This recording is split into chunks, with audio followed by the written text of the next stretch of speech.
Welcome to the program. I'm Mark Imperial. This segment's being brought to you by booksgrowbusiness.com. It's the place where entrepreneurs and professionals publish to grow their businesses and to leave a legacy. We're doing a series of business spotlights on remarkable people, places, and things from across the country and even in your town. Joining me on this segment from LA, Los Angeles, Deborah Kagan. She's a speaker, author, mentor, and mojo recovery specialist. Deborah, welcome to the program. Thanks, Mark. I'm really glad to be with you. Deborah, tell us a little bit about your business and the types of folks that you help. So, I focus on helping women rock their mojo. It's literally about reclaiming confidence, feeling amazing in your own skin, and living a turned on life. Tell me what that means to live a turned on life, please.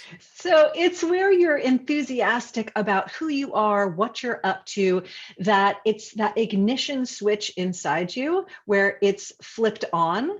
And I think it's safe to say, especially in our modern day life, it can be very challenging to know how to keep that switch on with all the stresses of whether it's family or work or all the things happening in the world right now. It can be very challenging to stay connected to your mojo consciously on a regular basis. Now, your mojo, by the way, it's your life force. It's the energy in you. You were born with it. It never goes away. So when people say, oh my gosh, I've lost my mojo, I say, no, you haven't. You just need to turn the volume dial up. When women reach out to you and they first seek your help to find their mojo, what is the most common, challenge that you find them facing? Yeah, it's interesting, Mark, because they come from basically two different avenues. They're the women that have had some kind of a life shift, whether it's a job change, whether it's something, a breakup, it could be something going on within the family. Maybe the kids are now gone, so it's an empty nest situation. But in that sense, they come because they feel like something got lost. They feel like this life force, this verve, this kind of sense of who they knew themselves to be is now not to be found, and so they're looking to get that back or recreate it in a new way. So that's one way. The other way that women come to me is they never grew up with either a positive female role model or an example of what it's like to be a woman who's comfortable in her body, who acknowledges her sensuality. Not necessarily, I want to define sensuality, which is just that, again, experience of being alive. I wrote my whole book, Find Your Me Spot, all about how to actively engage with your senses, which is living a sensual life, so that you can connect to your mojo. So women on that side of the fence, they never either had the permission or felt comfortable engaging in that part of themselves. And so they come to me and say, help. I know that there's this whole world awaiting and I'd love to explore it. When they find their mojo, what are some of the benefits and the things that they can experience in their life and from finding their mojo again? Yeah, here's one of the greatest things. And it's like I'm like a proud mama bear of all the ladies that, kind of come through Mojo Central. But the most common thing is every woman says, I just feel so good about myself. I feel good about who I am. They're saying it's like I feel so confident. And then what happens from that space is there are women who, in terms of the professional side of the street, there are women who have gone for a raise or asked for that promotion that they never felt that they could ask for before. But now that they are comfortable with who they are, they really acknowledge that there's so much of life to live and that it's possible, and they give themselves permission to go for it. Then they go for it and they ask for the things that they really want. So there's been women who get promotions, who excel in their careers.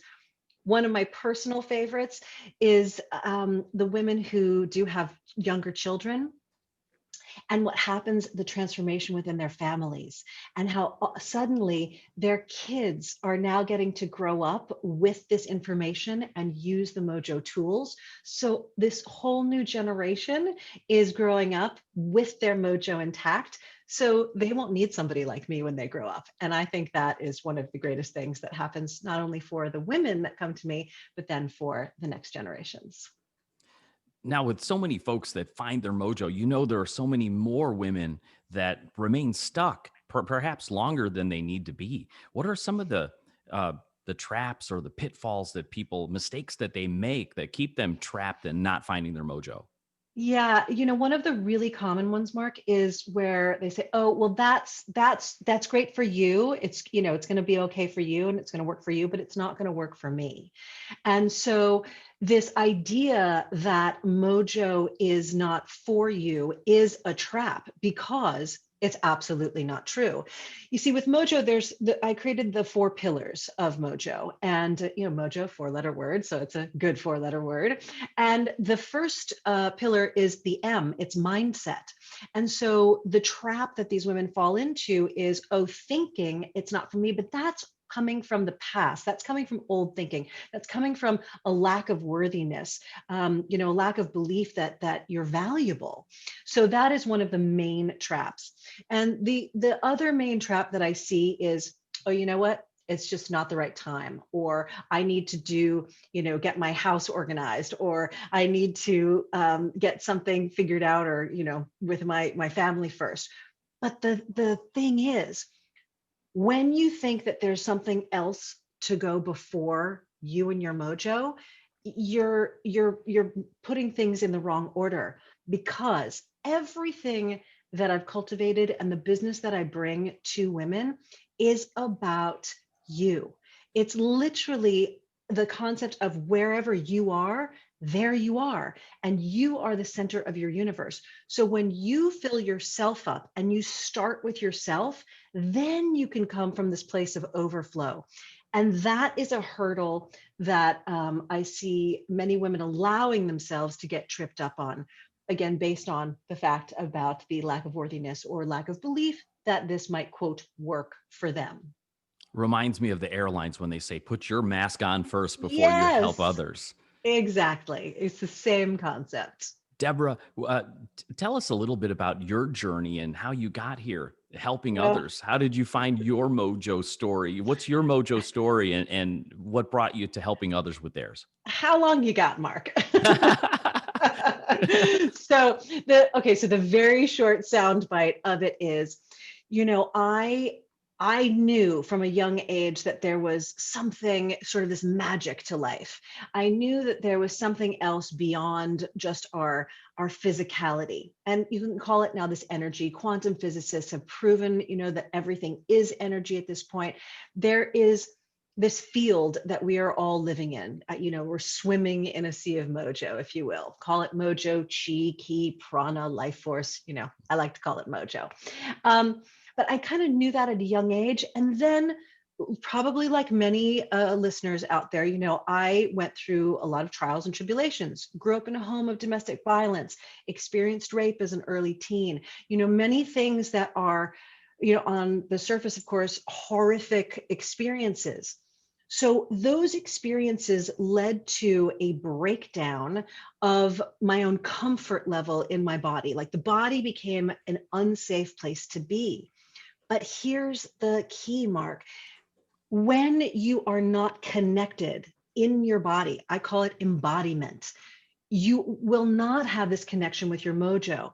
So after many years after college and realizing that there was Houston, there's a problem here, I decided to dedicate myself to understanding what it's going to take, all the pieces that need to get put together in order to be a woman who is unbelievably comfortable in her own skin, who's completely embodied, who knows, even when you might fall off the wagon for a moment, how to easily get back there. And I did it selfishly. I had, never thought this would become my life's work. And then I realized other women needed this as well. Other women were asking for it.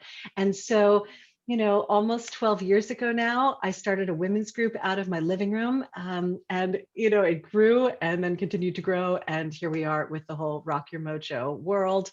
And it's branched into the programs and the events and the podcast that I host. So it's been a really amazing journey.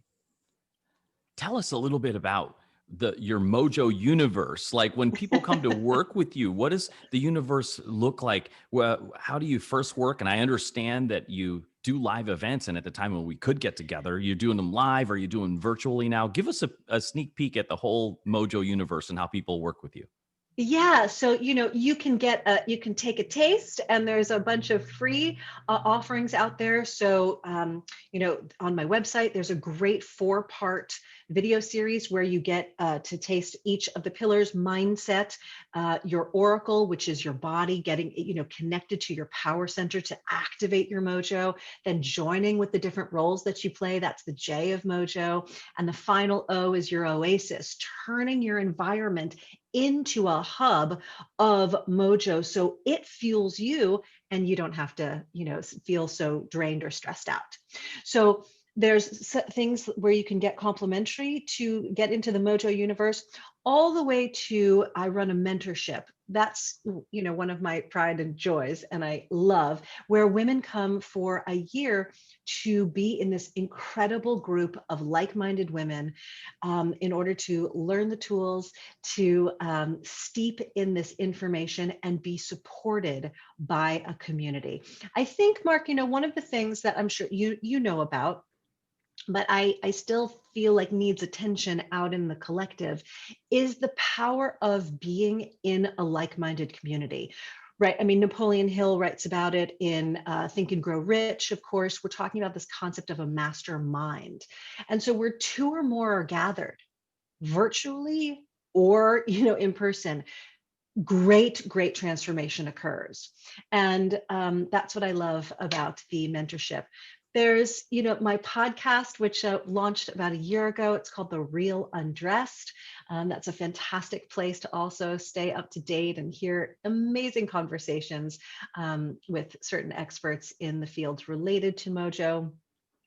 So those are the ways that people can connect and get into what I like to call Mojo Central.